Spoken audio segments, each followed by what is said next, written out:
100కు పైగా దీర్ఘకాలిక సమస్యలకు ఎటువంటి ఆపరేషన్ దుష్ప్రభావాలు లేకుండా హోమియోపతి చికిత్స.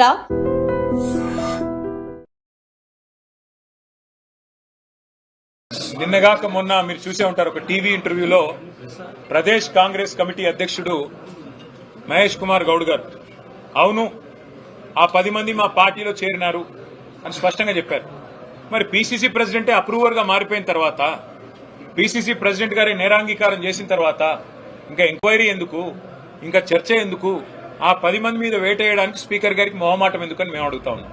ఆల్రెడీ సుప్రీంకోర్టులో మ్యాటర్ ఉంది.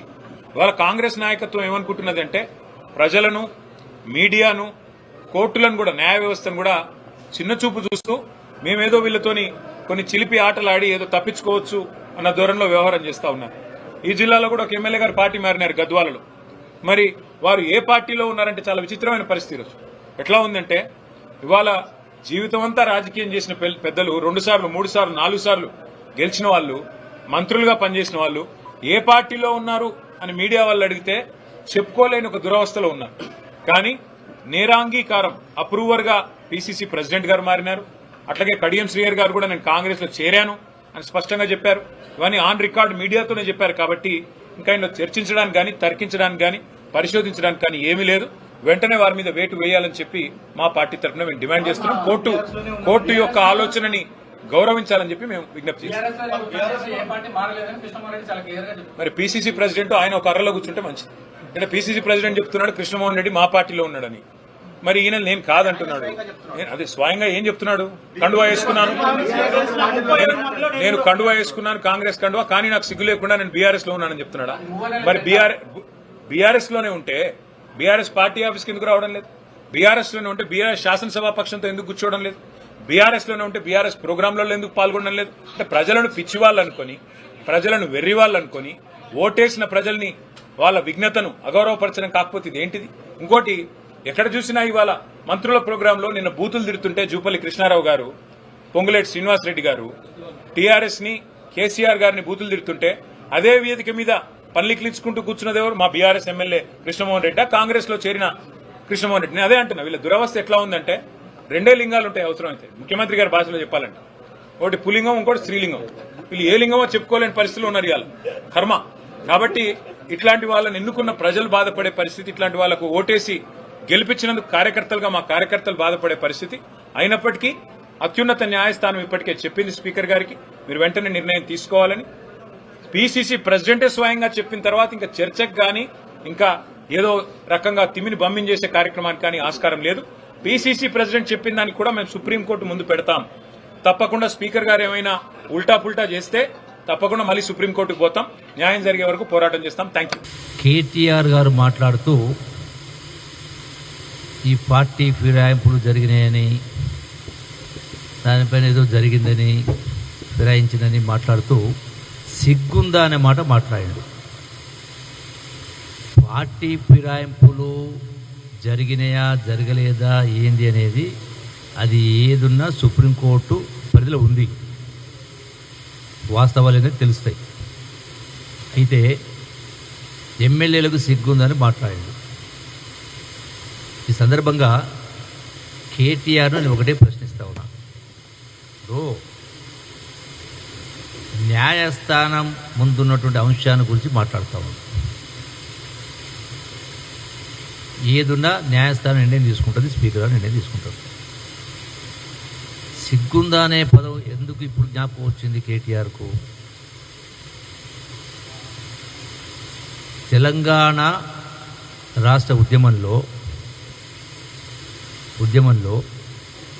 వందలాది మంది బిడ్డలు ప్రాణత్యాగాలు చేసి తెలంగాణ రాష్ట్రం సాధించుకుంటే వీళ్ళు సిగ్గులేని పనులు ఎన్ని చేసినారు? ఒకటి, వాళ్ళ కుటుంబ సభ్యుడే కదా. అంబేద్కర్ను పొగిడే మాట మాట్లాడుతూ, రాజ్యాంగం గురించి మాట్లాడుతూ, మళ్ళీ అదే కేసీఆర్ పెగ్గులు పోసేటువంటి ఎవరైనా సంతోష్ కుమార్ రాజ్యసభ మెంబర్ ఇచ్చాడు. దేనిలో నిష్ణాతుడైనా అప్పుడు ఎందుకు సిగ్గు రాలేదు వీళ్లకు? అదొకటే కాదు, ఇంత పెద్ద ఎత్తున ఉద్యమం జరిగి వ్యవహారం తీసి తెలంగాణ రాష్ట్రం వచ్చిన తర్వాత ఒక్కటైనా అమరవీరుల ఆకాంక్షలకు సరిపోయినటువంటి పద్ధతిలో వాళ్ళ ఆలోచన విధానం ఒక్కటైనా పరిపాలన జరిగిందా? నేను చెప్పడం కాదు కదా, మీ సోదరి కవితనే చెప్పింది కదా, అది చెప్పింది కదా. అది వేల కోట్ల రూపాయలు అక్రమార్జన చేసిందని. సో దానిపైన ఎందుకు వీళ్ళు దాటేస్తున్నారు? మరి అది స్పందించాలి కదా. ఒక మాట మాట్లాడేసి సస్పెండ్ చేసినాం కాబట్టి ఇంక అయిపోయినట్టే సరిపోద్దా? మరి కుటుంబ సభ్యురాలే ప్రతిరోజు ప్రతినిత్యం కలిసి మీ కుటుంబంలో ఉన్నటువంటి వాళ్ళే ఆ మాట మాట్లాడిందంటే అంటే ఏమీ లేకుండానే మాట్లాడిందా? ఆమె ఏదో తక్కువ నేను అంటలేను, అన్నీ కూడా ఒకతాను ముక్కలే. స్పందిస్తే వాళ్ళ బండారం ఈమె బయట పెడితే, వీళ్ళు స్పందిస్తే ఆమె బండారం బయట పడాల్సి వస్తుంది. పని కింద మాట్లాడతలేరు. సిగ్గు శరం అనేది ఒక మాట మాట్లాడినప్పుడు అన్నిటి కలిపి మాట్లాడాలి. ఇక్కడ మాట్లాడితే మీకు అవసరం ఉన్నదానికి ఒక మాట, ఇంకో దానికి ఇంకో మాట. అయినా ప్రజాస్వామ్యాన్ని మీరు కూని చేసిండ్రు కదా. ఈరోజు ఏ శాసనసభ్యులు కూడా ఎవరు చిన్నపిల్లలు ఏం కాదు కదా. అంటే ఒకరు చెప్తే చేసేటోళ్ళ, ఒకరు తినిపిస్తే తినేటోళ్ళ, ఆలోచన అవగాహన లేకుంటే శాసనసభ్యులు అయినరా? స్పష్టంగా చెప్పిండ్రు, కలిసి ఉండొచ్చు, పనుల కోసం కలిసినాం అంటున్నారు, రకరకాలు ఉన్నాయి. దానిపైన ఏదన్నా స్పీకర్ అనేది కోర్టు పరిధిలో ఉంది. దానిపైన మేము ఎందుకు మాట్లాడాలి, ఎందుకు చర్చించాలా? సమాధానం చెప్తుంది కదా. రెండవది, మరి వీళ్ళే మాట్లాడినరు, ఈ ప్రభుత్వం రేపు కూలిపోతుంది, ఎల్లుడు కూలిపోతుంది అని మాట్లాడినరా? అంటే ప్రజాస్వామ్యాన్ని కూలి చేయాలనే ప్రయత్నం చేసే కార్యక్రమం చేయడం లేదా? మాట్లాడారు కదా, బీఆర్ఎస్లో మాట్లాడారు, బీజేపీలో మాట్లాడారు కదా. అయినా కూడా నిర్ణయాలు అనేది ఏదున్నా కూడా చట్ట ప్రకారం ఉంటాయి, చట్టం ప్రకారమే ఉంటాయి, న్యాయం ప్రకారం ఉంటాయి, కోర్టులు ఉన్నాయి, స్పీకర్ నిర్ణయాలు ఉన్నాయి. మరి దీనికి ఏదో సిగ్గు ఉందంటే వాళ్ళు ఏదో చేరినట్టుగా, ఏదో చేర్చుకున్నట్టుగా, ఏదో వాళ్ళు తప్పు చేసినట్టుగా, వాళ్ళు ఏదో నిర్ణయం తీసుకున్నట్టుగా రకరకాల మాటలు మాట్లాడుతూ ఉన్నారు. మరి మీకు ఆ రోజు సిగ్గు లేదా?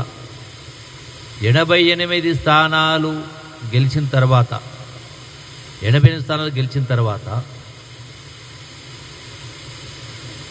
మరి ఆనాడు మీరు ఎందుకు ఇటువంటి తప్పుడు పనులు చేసిండ్రు? అయినా మేము చేయలే కదా. అంటే ప్రజాస్వామ్యాన్ని కూలి చేసింది మీరు, కూలి చేసే ప్రయత్నం చేసిన మీరు, మళ్ళీ మీరే పెడబబలు పడుతూ సిగ్గుందని మాట్లాడుతూ ఉన్నారు. ఇలా అక్షయ పాత్ర లాంటి రాష్ట్రాన్ని చేతికి అప్పగిస్తే వేల కోట్ల రూపాయలు దోసుకునే కార్యక్రమం జరిగి, దోసిపెట్టే కార్యక్రమం జరిగి, మళ్ళా సిగ్గుందా అని మాట్లాడితే అది కేటీఆర్ స్థాయికి తగిన మాటలు కాదు.